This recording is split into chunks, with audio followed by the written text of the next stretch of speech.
Happy Monday to the Ungovernables, the Captain's Crew, the LFA family, McGroin Nation, coming to you live from the deep red state of Tennessee on rumble.com/LFA TV. Welcome to another episode of Ungoverned, another week here on LFA TV.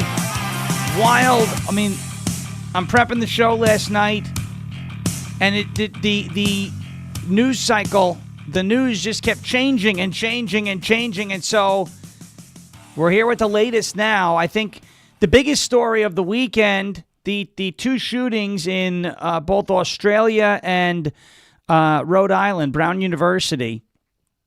And the one in Australia, obviously, the motive looks to be pretty clear, right? The motive looks to be pretty clear.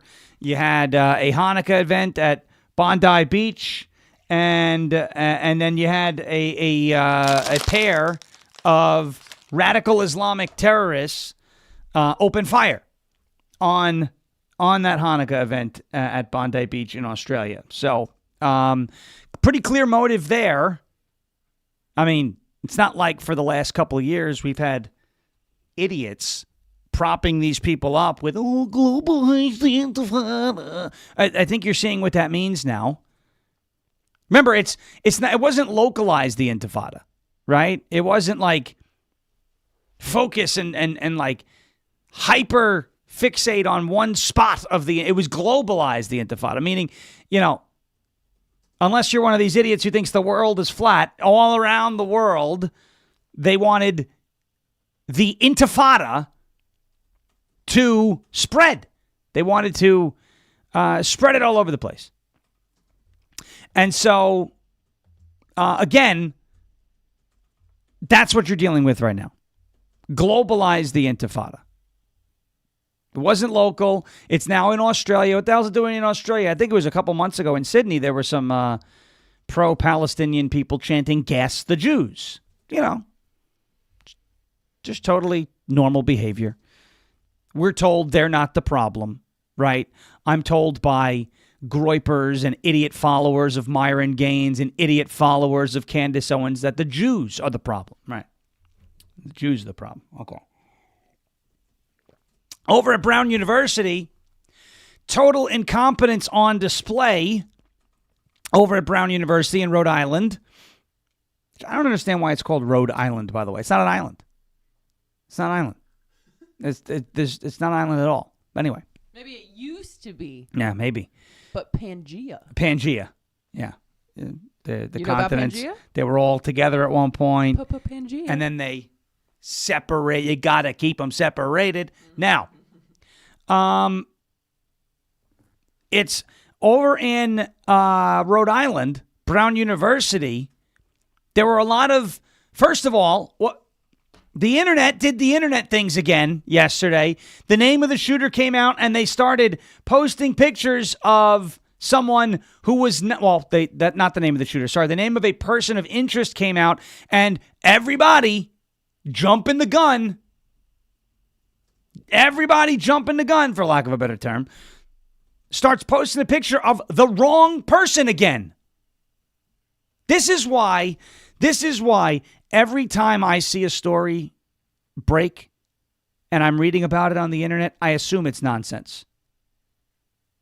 Unless there's like whoever the story whoever the story is focused around, if they're making comments. Like, for example, Brennan told me yesterday, hey, it looks like Erica Kirk is meeting with Candace Owens tomorrow. And I was like, oh, yeah, probably not. And she's like, no, she tweeted it. And I was like, oh, okay. No, that's different.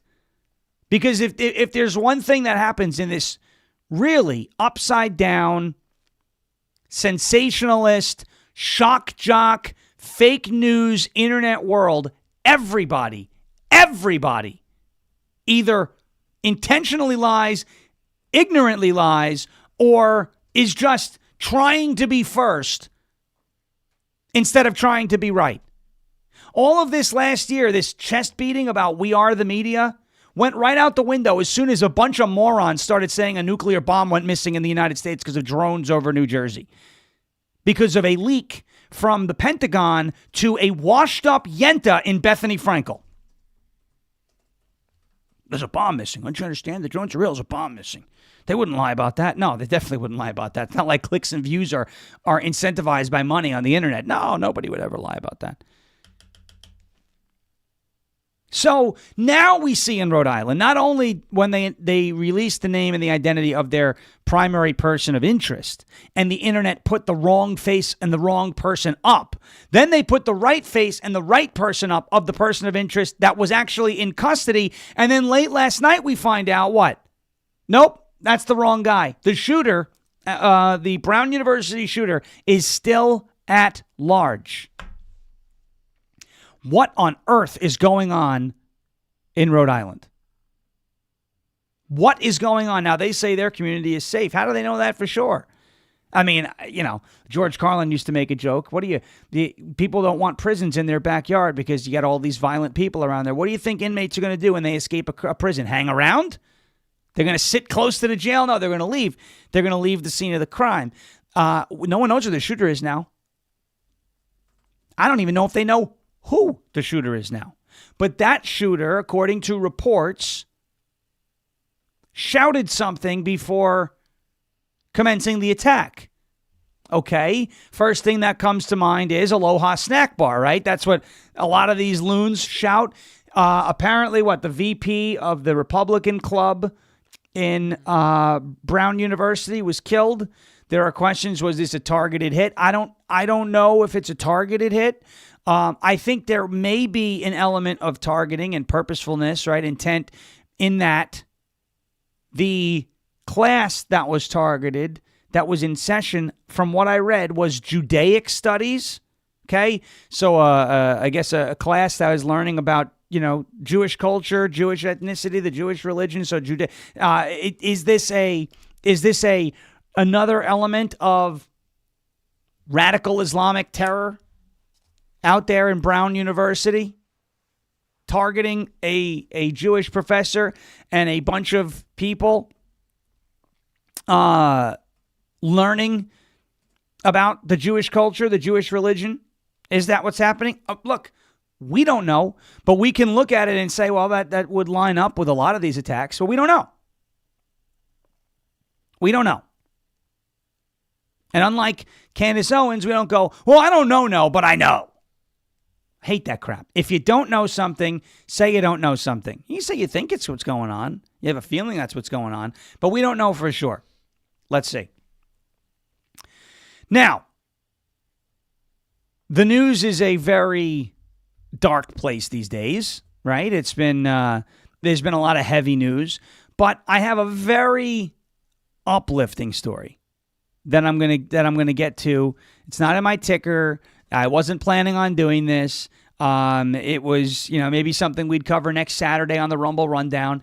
It is sports related. So for those of you who think sports are a waste of time, I encourage you to hang out and watch this, because this is a nice, uplifting, positive, motivational, feel-good story, because we need that today. We need that today with what happened in Australia, with what happened in Rhode Island, and that is not even close to being solved. We need that today. So we're going to get that today. Also, Rob Reiner. I have to bring this up. Look, I don't like the guy's politics, but what happened to him and his wife is a tragedy. We're not leftists. We don't celebrate when our political opponents or people we disagree with die. At least I don't. I can't speak for everybody else, but I don't do that. Rob Reiner tragically was, it looks like, stabbed to death, him and his wife, by his son, who suffered from, mental health problems and was homeless and a drug addict at one point, etc. The whole thing. Regardless of what he said about Trump, regardless of what he said about Trump supporters, I don't want to see him dead, right? And as Andrew Colvett of Turning Point, is he the Turning Point USA, or the executive producer of the Charlie Kirk show, pointed out, Rob Reiner was one of the few on the left, and he's a rabid leftist, and I'm not trying to, retcon and kind of gloss over his shortcomings, because there were plenty, but it is important just to say Reiner was one of the few on the left who showed class after Charlie Kirk was assassinated. Okay? So deep down beneath that leather skin and that the leftist persona and all of that, and it was all real, there was still a somewhat of a human being in there. And he lost his life tragically. There's no other way about it. Look, I don't like him. I never really liked him. He was great in All in the Family. Nasty guy politically, but that doesn't mean we celebrate when he is dead. So we're not going to do that. And if I see anybody doing that, just know that I think that you're disgusting. Honestly, I'm not going to his funeral and crying for him, but I'm also not celebrating that he's dead. So we're just not going to do that. We don't do that. Why would we do that? It's not a good thing to do. It's not a good habit to have. You start wishing death on people. It's just like you know better than the left. All right. We will get to all that and more. Before we do that, I want to get to a word from our good friends over at OFPfarms.com. You already saw me use the Goat Kisses lip balm this morning because it's been dry and cold, 15 degrees this morning in Tennessee. It's now up to 18. Temperature's going up pretty quick. Cozy. There it is. It's getting toasty out there, getting balmy out there. Ladies and gentlemen, holiday gift sets from OFP Farms are up on the website for sale. Christmas right around the corner, 10 days away. Deck the halls with cheer from OFP Farms, where holiday gift sets are jingling and ready to impress. Famous for their fabulous gift bundles, they've packed Santa's sleigh with goodies for every budget. Hold on to your elf hats, or as Samuel L. Jackson says in Jurassic Park, hold on to your butts, because they're dropping a merry surprise with not a 5, not a 10, not 15, but 20% Christmas discount. The sale is on. So go to OFPfarms.com today. Scoop up those holiday gift sets. Delightful treats for her. Wellness treasures and beard and bath marvels as well. Go to OFP, Oscar Foxtrot Papa, OFPfarms.com, and use the promo code SHAWN for that 20% discount. That's OFPfarms.com, OFPfarms.com, Oscar Foxtrot Papa Farms.com. Use the promo code Sean, SHAWN, for 20% off. That's OFPfarms.com. You see it right there on your screen. OFPfarms.com, promo code SHAWN for 20% off of your entire purchase. OFPfarms.com. We love OFP Farms, and I just had to, again, I used the Goat Kisses lip balm. Bailed me out just now because, I am, it's awfully dry and awfully warm in here right now. Let the sweating commence. All right. Next up, a word from our friends over at Silent. If only Silent can help me not start sweating. That's what's going on right now. SLNT.com. I know everyone's like, great. That's really wonderful. We love hearing that first thing in the morning, that you're just sweating your you-know-what off. Yeah, but that's what's happening. Just letting you know. If you're starting a keto diet, just understand you will start profusely sweating out of nowhere. It's great. It's wonderful. It's a good diet, though. It helps a lot of people. And but the sweat, it's just something I can live without. Let's face it, folks. Your phone is a tracking device. SLNT.com. SLNT.com. Government agencies, big tech, corporate data brokers, even cyber criminals, they're all fighting for a piece of your digital footprint, and they don't ask. They just go on and take it. That is why Silent exists. Silent makes Faraday gear that blocks all wireless signals, including cellular, Wi-Fi, Bluetooth, GPS, RFID, and near-field communications. No signal. You know what it means? It means no tracking, no remote access, and no breadcrumbs. Take that, Hansel and Gretel. No breadcrumbs. If Hansel and Gretel was using Silent, they never would have gotten out of the woods. That's how good these products are. It's the same technology trusted by special operations teams worldwide, used to block signals, avoid surveillance, and secure communications wherever the mission leads. And right now it is available to you to protect your family, protect your freedom, and secure your digital footprint. All you got to do when you have one of their products is drop your phone in a silent Faraday sleeve, and that's it. It's off the grid, completely silent and invisible to the outside world. Now, they got their backpacks and their sleeves, their crossbodies. Silent's patented technology gives you control of your privacy. Just visit slnt.com/Sean. Get 15% off and free shipping on qualifying orders. That is Silent, slnt.com/Sean. Protect your rights, secure your data, and stay one step ahead. Silent.com. Silence the chaos and go silent today. Go silent today. You've been listening to slnt.com/Sean, slnt.com/SHAWN. All right.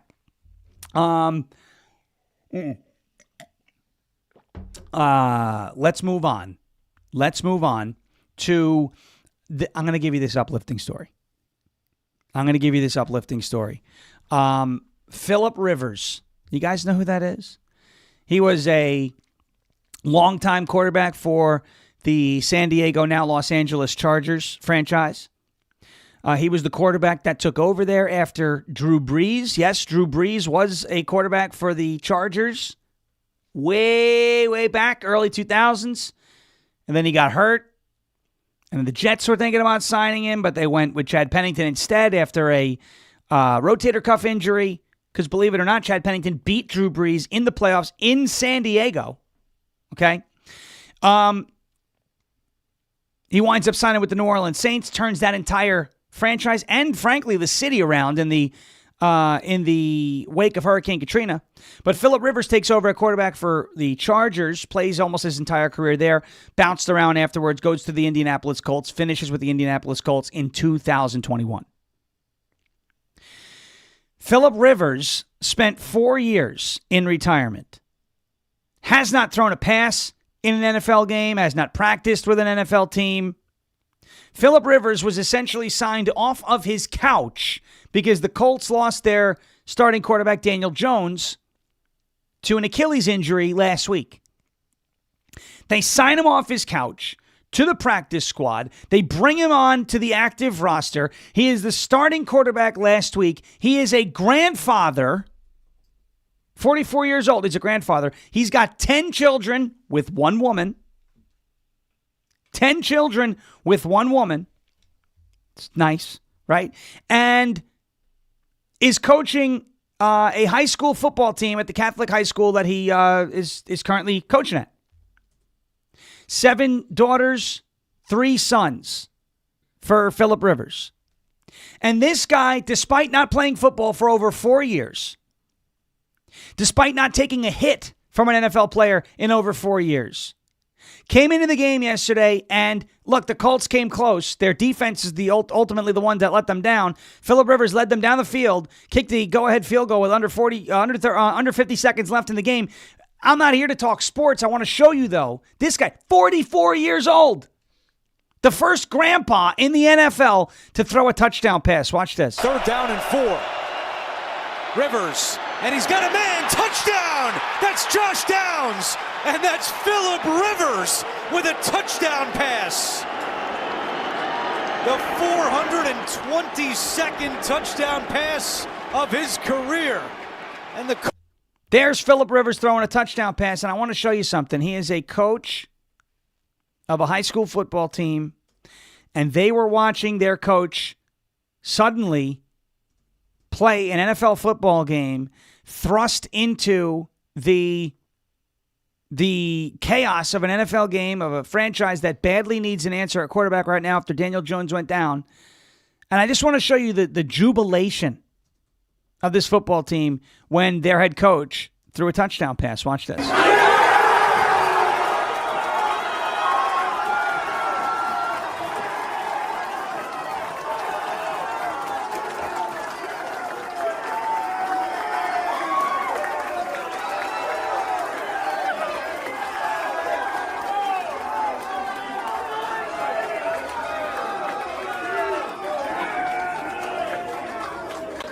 And you see these young men celebrating. You see these young men jubilant and just super excited for their coach. That's what this country needs. And this is why I love sports. Because when it is done right, you get a room full of kids like that. Those kids, 17, 18, 16, however old they are, could be doing anything else on a weekend, on a Sunday. They could be sneaking around trying to get alcohol. They could be out up to no good. These could be kids that are being influenced by bad people, doing drugs, etc., etc. Instead, they're watching football because a man that they look up to, their coach, all of a sudden is the starting quarterback for an NFL team. And they watched that man that they look up to, and they celebrated that man that they look up to because he did something so improbable. He did something so unthinkable. And they were jubilant. They were so excited to see this happen. And that's the type of person, that's the type of male role model, not Myron Gaines, not Andrew Tate, not Nick Fuentes, Philip Rivers, folks. Is he perfect? No, nobody is. Was he a fiery, mouthy football player early in his days with the San Diego Chargers? Absolutely he was. Did he make Jay Cutler cry a few times? I think he did, which I happen to think is funny because I'm not a big Jay Cutler fan. I'll have you know that off the field, Philip Rivers, with his massive family, with one woman, which is great, is also a huge advocate for pro-life policies. He and his wife have donated heavily, and I believe may even had a role in founding crisis pregnancy centers. He does not like, he endorsed in 2012 Rick Santorum. This is a guy, and this is the type of person that this country needs more of. And this is why sports are important to everybody. Oh, it's bread and circuses. Do you understand the lives that could be changed by role models in that position? Guys like Philip Rivers coaching that team. Let me just one more, because this is what he said after the game. And by the way, the Colts lost. Okay? This was not about Phil Rivers and his touchdown pass and this improbable comeback and all of those, all of those extracurricular things that everybody was talking about. How is he going to do if he gets hit? How is he going to do? Is he going to be able to throw a pass? Is he going to be rusty? Is he going to be this? Is he going to be that? Listen to his comments about what that game and what this whole story means to him. This is what we need. Well, this isn't the motivation, but I do think that maybe there'll be, I think about my own boys, my own two sons, but certainly it was a high school team I'm coaching, but this isn't why I'm doing it. Again, this is really, I know it comes with it, and I know it is a story, and I know it is rare and all those things, but I didn't do that. I wasn't searching. I was enjoying myself kind of down there being coach in South Alabama, but these kind of things don't come up. But obviously, this doesn't come up every day, but I think maybe maybe it will, I don't know, inspire or teach, to not to run or be scared of what may or may not happen, Hopefully, certainly I think of my sons and those ball players, that I'm in charge of at the school, that they'll say, like, crap, coach wasn't scared. You know what I mean? It's like, shoot, sometimes there is doubt, and it's real. And again, you can the guaranteed safe bet is to go home or to not go for it, and the other one is, shoot, let's see what happens, and so I hope that in that sense that it can be a positive to some young boys, or young people. It doesn't have to be boys, but again, that's not the motivation. But whatever God's will, I'm happy with. But certainly going to quickly turn my attention to the 49ers, and I know it'll be a Monday night game. Hopefully, Lucas Oil is rocking. I never got to experience that either, in that COVID year, and we're going to scratch and fight and claw. I do know that, and not because I'm here, but I do know that any team I have ever been a part of, not because of me, but I've been a part of, will fight like crazy until they tell us the season's over. And so there he is, Philip Rivers. And to address a comment, I think Wanda said 2 sons. I thought you said 3. He does. I think his 3rd son was born in 2024, so not quite old enough to play football yet. So I think that's why he mentioned his 2 kids, because 2 sons, because his 2 sons, I think, are playing. His latest child, his most recent child, I believe, was born in either 24 or 23. So, yeah, I don't think they make pads that small for 2-year-olds and 1-year-olds. I think that's why he said that. But I mean, what a story! And and I think we need the uplifting today, because it's been a very bad couple days in terms of news, and this is a good story. Look, the reason why I'm excited about the Rumble Rundown on Saturdays and everything is because sports can provide a safe place for, and not just young men, but specifically in this country, we have a young man problem. They're falling victim to just awful people. And then you have a guy like this, and you see the way his kids were, not his kids, the football team that he coaches, we're cheering him on, and that is something that these guys are going to take forever. And the message is, don't be scared, don't run away. Think about that. And that's the type of role model, that's the type of male role model that I believe this country needs more of. Not these online shock jock, disgusting, piggish people. Tate, Gaines, Fuentes. Those people are disgraceful human beings who are leading young men astray. Guys like Phillip Rivers and these high school football coaches all around the country. And I didn't know where Phillip Rivers, leaned politically. I looked it up. I said, it turns out, par for the course, right? You see a guy, has his whole family with one person.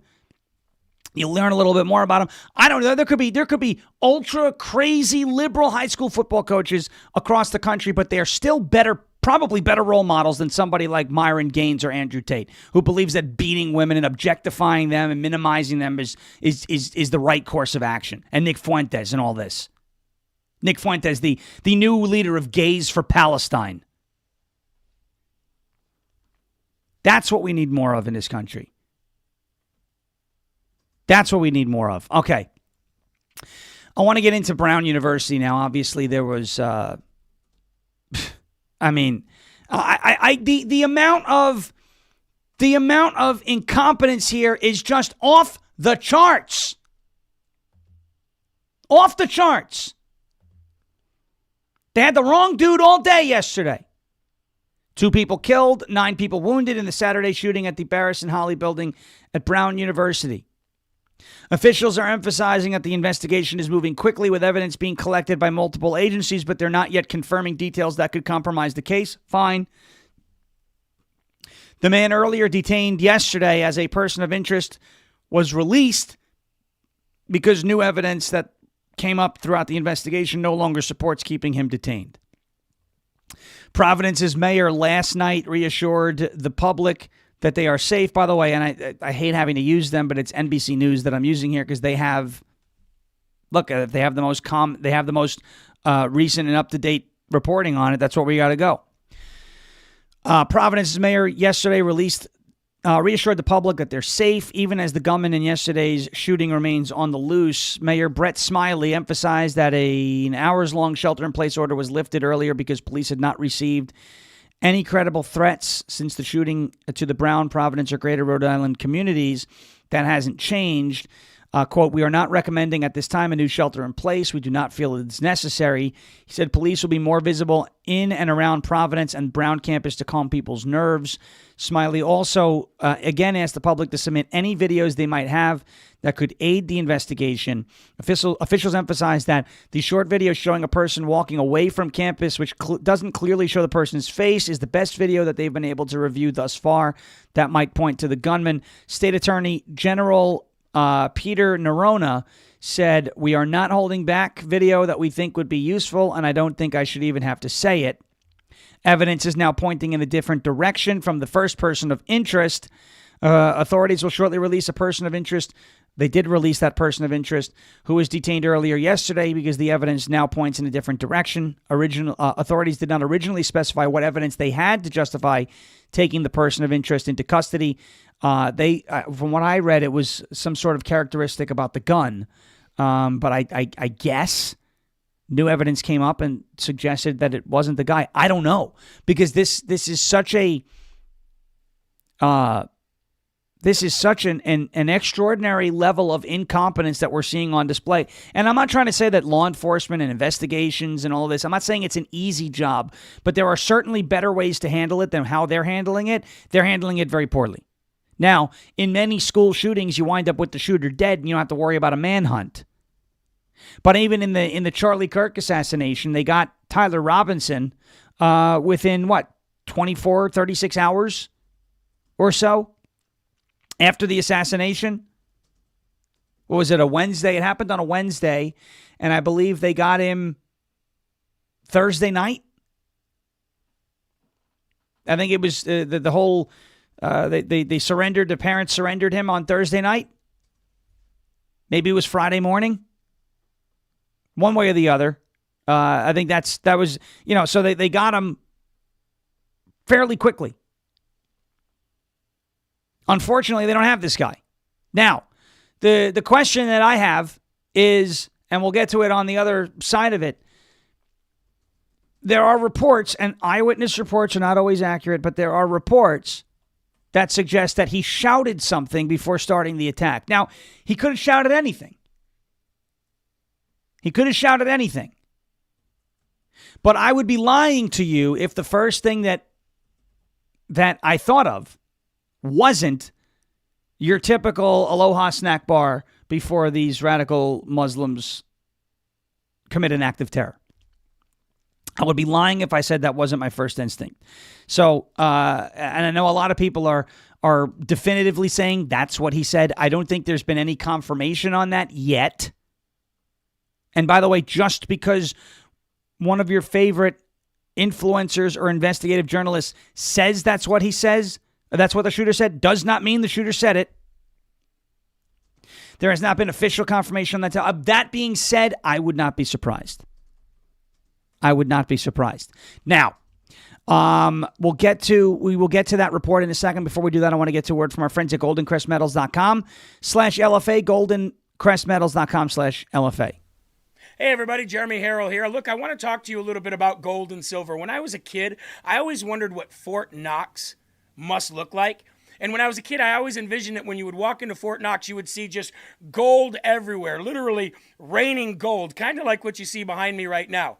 Unfortunately, as a grown-up, I don't have that kind of imagination anymore, and I don't even have that much trust that Fort Knox has the 5,000 tons of gold that we're supposed to have there. Meaning that decades ago, we went off the gold standard in this country, which took the value of our dollar down to just mere pennies. And since our federal government doesn't want to go back to a gold standard currency, then it's time to us to take matters into our own hands. Have you ever thought about buying gold and silver?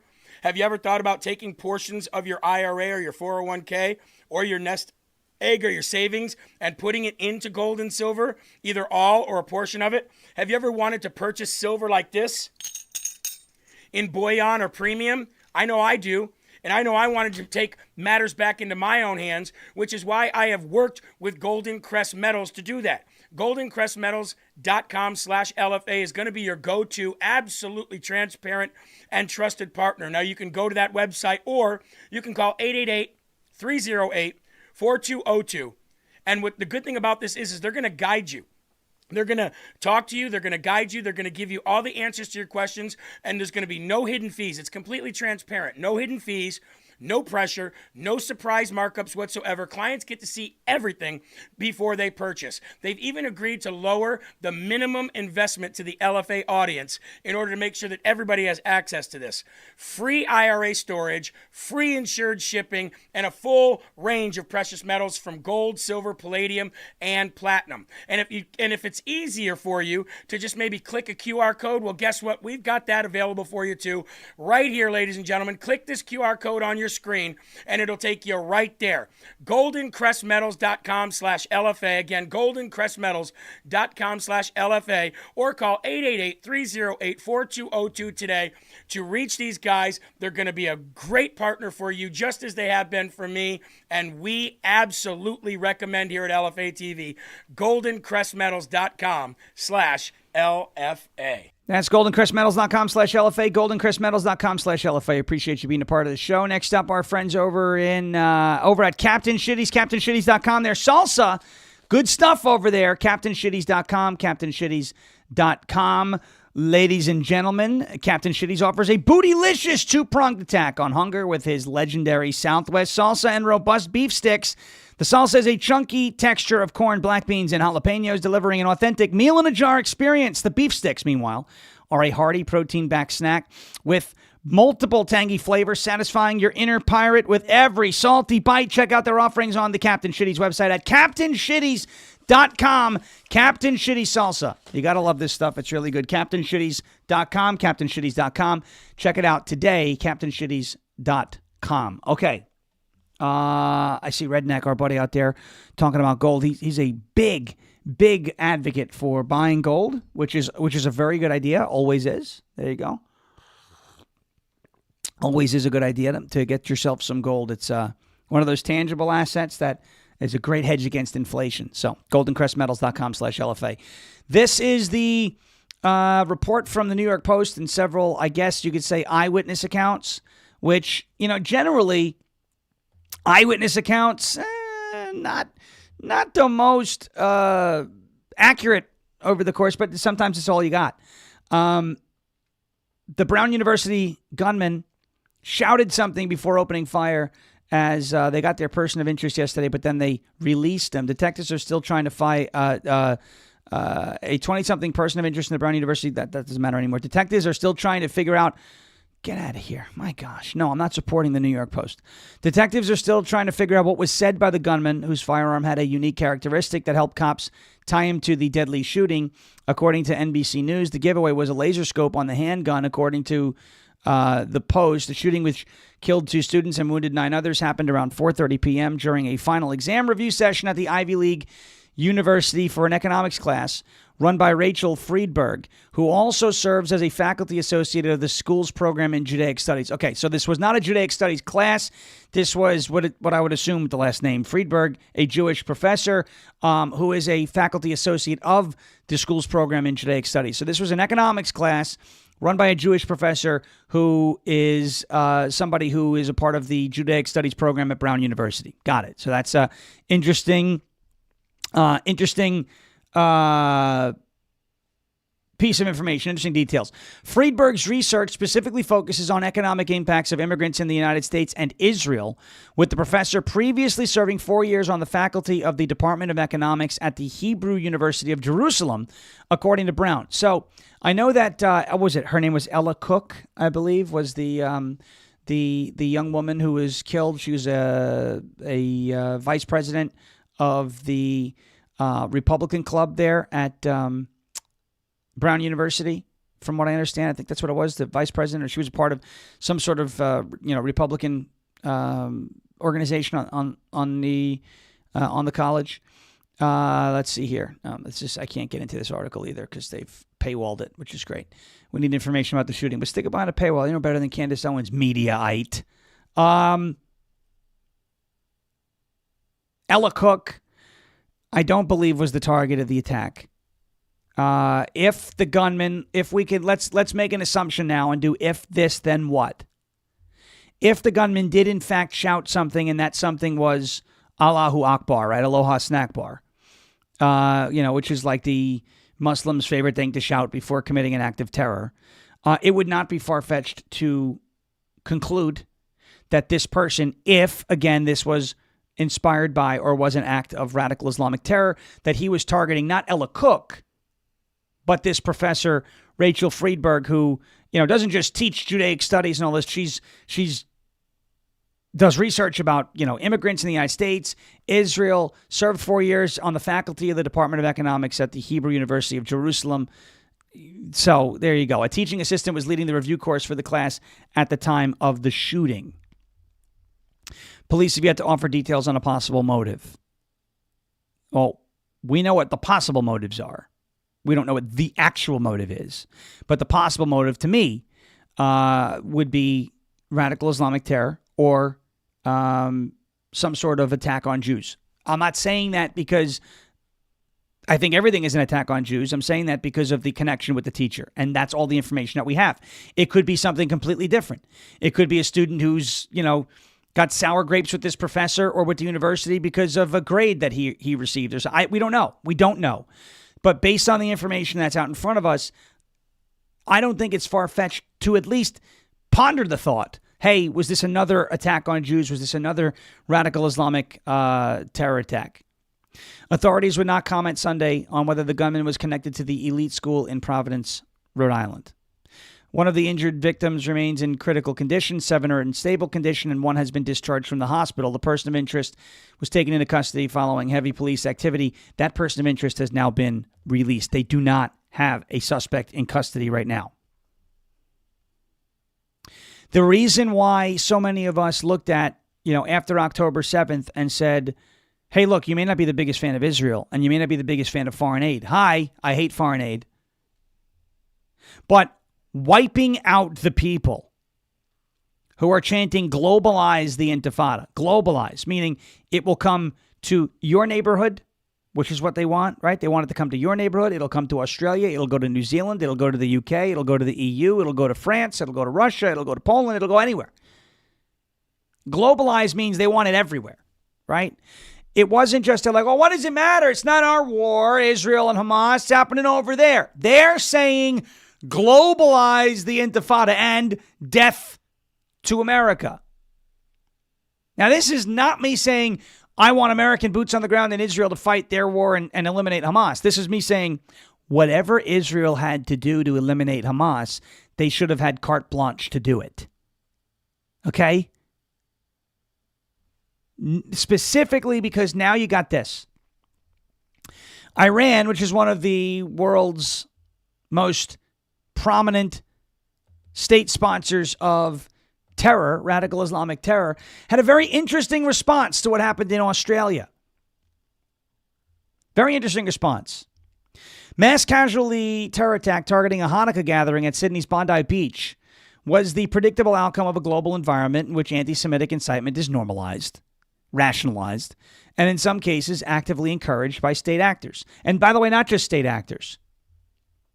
But again, these online shock jocks who are like, well, you know, the Palestinians have a point. No, they don't. No, they don't. They don't have a point whatsoever. And you see those state actors like Iran, okay, taking content from those online shock jocks like Candace Owens and Myron Gaines and playing it on their propaganda, featuring them. In the hours following the attack, attention has turned to Iran, not because Tehran immediately claimed responsibility, but because of how Iranian officials, state media, and regime-aligned commentators have responded. Iran's reaction follows a similar pattern. There has been no direct praise for the murders. Instead, Iranian outlets have worked to reframe the attack as an understandable or even defensible reaction to the Israel-Hamas war, while directing outrage toward Israel and the West. Who does that sound like? Who does that sound like? Well, you know, if the Jews weren't so Jewish and involved in everything, we wouldn't have to kill them. Essentially, is what Iran is saying. Oh, so these people who are just celebrating Hanukkah in Sydney, Australia, they had it coming to them? Why? Because they're Jewish? I'm sorry, did those Jews in Sydney that were murdered by these terrorists, did those Jews have anything to do with the Israel-Hamas war? Anything? Let me guess.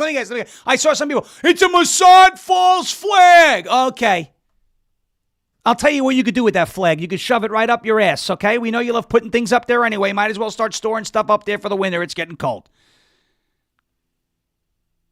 So Iran, and of course, your online shock jock community who hate the Jews, they're not going to condemn this. They're not going to condemn it. You know, you may get some blanket violence is never the answer. No. It's always, well, you know, I can understand why they're so angry. I don't understand why they're so angry. I don't understand it whatsoever. Well, you understand, you know, the Palestinian people have had to deal with an open-air prison in Gaza. Well, why don't they just go somewhere else? Oh, that's right. None of the other Arab countries want them. I wonder why. If you're too radical for like Jordan, okay, again, these other Muslim countries, it ain't Israel. It's you. You're the problem. Stop being barbaric savages, and maybe things will improve for you.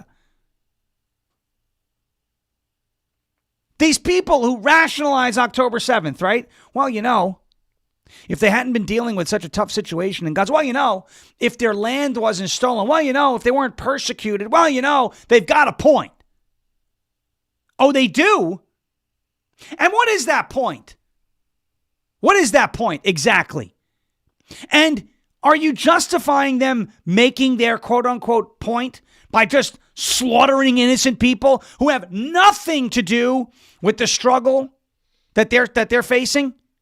Air quote struggle? Nothing to do with it. These people who were murdered in Australia at Bondi Beach celebrating Hanukkah had absolutely nothing to do with the Israel-Hamas conflict whatsoever. They were simply Jewish, celebrating a Jewish holiday. And it's very interesting. I find it very interesting that the rest of the world always tries its best not to offend Muslims, because they're the only group that when they get offended, they start blowing shit up. Am I wrong about that? They're the only group. We got to make sure we don't upset them because they've got a very explosive reaction when they get offended. Nobody gives a damn about offending a Christian. Nobody cares about offending Jews. That's some of these people's favorite pastimes. Nobody worries about offending Hindus or Buddhists, but everybody worries about if we offend the Muslims, we may have a problem. I watched Zero Dark 30 over the weekend, the Osama manhunt movie. And then I watched the documentary about the killing. And they catch Osama bin Laden, they shoot him in the head, whatever. And then they give him a proper burial. They bury him at sea. They do it because they didn't want to offend the Muslims. Well, you know what? This guy was responsible for thousands of deaths around the world. But we don't want to offend him. We don't want to offend him. This is crazy time. Unbelievable. It's the only religion that we do this with in the world. The only one. It's like, to me, I'm looking at it going, does everybody else see this? Well, we don't want to increase tensions with who? With the Muslims. Oh, why? Well, because they get real angry. Okay. Well, maybe it's time to address the fact that that real anger, that jihad, which they believe is righteous anger, is baked into their book. Maybe it's time to address that. Anyone? Because until you address it, what do we say? Ignoring a problem does not make it go away. We won't offend them and they'll be fine. They will not be fine. They keep doing this. Come on, guys. It's time for our elected officials to start calling this out too. We need some major legislation passed in this country to ban Sharia law. Dearborn, Michigan, that is turning into a hotbed of very angry people.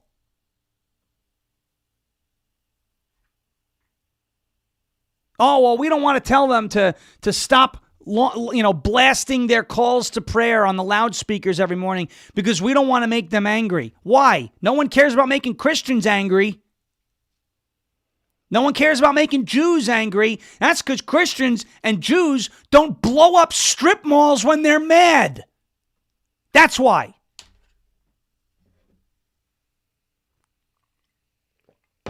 That's why. When is the rest of the world going to realize that appeasing this group, that pretending, well, if we just, if we do right by Osama bin Laden and bury him at sea, they won't get offended. We don't want them getting offended. That doesn't matter. People are nuts. This world is, it's like, well, no one worries about offending a Buddhist. You make a Buddhist angry, they don't strap a suicide vest and drive a car into a movie theater and explode. There's only one group that does that around the whole world. And it's time to stop shying away from acknowledging that. There's only one group. They just spontaneously combust. They just for some reason, angry brown people from the desert in the Middle East just spontaneously go boom. They're the only ones who do it. Matt Brown said that he sent you a pro-terror bomb plot was broken up by the FBI in Los Angeles. Oh. He sent you a one on X if you want to look at that. That's just pro-terror bomb plot. Probably the same group. Probably the same group, right? I don't think that was a bunch of people, celebrating Hanukkah, getting ready to blow something up in Los Angeles. And yet, Well, they've infiltrated our everything. government. And yet you have the online shock jock community, the Fuentes of the world, the Tates of the world, the Myron Gaines of the world, the Candace Owens of the world, and so on and so forth, who go, well, they've got a point. Oh. You know who you sound like? Kind of like how the United States government believed that bin Laden and the Mujahideen and all them, they had a point to be fighting against Russia. And so what did we do? We backed them, right? That was one of Reagan's worst decisions. We backed the Mujahideen. We backed Osama bin Laden. We propped him up with our weapons, with our assistance to fight the Russians, to fight communism, to fight the USSR. And what happened? We looked at him and said, they got a point. The USSR aren't oppressive. Let's back the freedom fighters. And then what? Love Reagan. Okay? But that was not a good idea. Here we go. Here's Mo. I know we're a little late on that. We're a little late on that. Losing their minds. I know. I'm sorry, but I was on a roll. All right. Let's get to a word from our friends over at Armor Colostrum. It's tryarmor.com/LFATV, TRYARMRA.com/LFATV, tryarmor.com/LFATV. You guys know I am always on the lookout for ways to strengthen my immunity, my gut health, improve my fitness and metabolism, and enhance my skin and hair radiance. Well, that is what Armor Colostrum can do for you and more. Colostrum is the first nutrition we receive in life and contains all the essential nutrients our bodies need in order to thrive. It can help reactivate your hair growth. Look at this. You get double the discounts. Usually 15. It's 30 now at tryarmor.com/LFATV. Can help reactivate your hair growth, help your skin glow. Can help fortify your gut health and ignite your metabolism. That's a big one. And it can help fuel your fitness, performance, and recovery. Check it out at tryarmra.com/LFATV, tryarmra.com/LFATV. For, you saw that, 30% off. Tryarmor.com/LFATV. Check it out. This stuff is great. Let me tell you something. I've been taking colostrum for the last couple weeks. And I'm going to tell you, I noticed a change in the gut. Okay? I've been making. I all of a sudden had a craving for buffalo chicken wings, but the problem is I try to shy away because the spice sometimes doesn't play nice. Well, I take the colostrum, I eat the spice, it does play nice. I had a roast beef last night with my heavy cream gravy. What are we doing? And it was so good. But usually after I do that, there's a situation. No situation, thanks to colostrum. That's the only variable. I know, it's like too much information. You told us you sweat. You told us you bombed the bathroom after wings. Like, what are you doing today? I'm just saying, we're humming. We're all cylinders. I get the updates all throughout the day. She gets them all throughout the day. Count yourselves lucky that That's you right. get it all. That's right. But when you take the colostrum, don't take too much at once the first go, because your body's like, what is this? Start with like an eighth of a spoon. Eighth, then go to a quarter, then go to a half, and just ease in. But you'll be happy that you did, I think. All right. On Thursday, I got a lot of comments on Thursday saying, hey, that was really cool when you went over how a ship, a tanker can be seized and just taken by the United States. Someone on Instagram made a mention, I forget the user's name, but said, I schooled all my coworkers today with all that information. So I appreciate that. And that's why when I saw this story yesterday, I said, you know what? Why don't we take one more look at this? The seizure warrant was unsealed. And this is the justification. This is the rationale, the process behind taking the ship. So I told you the left was probably going to get ready to do a tanker hoax. The United States has no authority to take a tanker from another country. Well, if the tanker was sanctioned and it violated U.S. sanction law after being sanctioned, they can go to a court, they can ask for a seizure warrant, and if it is granted, that ship can be seized. The seizure warrant for the rogue oil tanker that was carrying a load of Venezuelan oil has been released. This should silence any critics of the seizure who were claiming that it wasn't done properly. It probably won't silence Maduro's critics or complaints, but there is little reason to care about them. The warrant is ample evidence of the propriety of the seizure.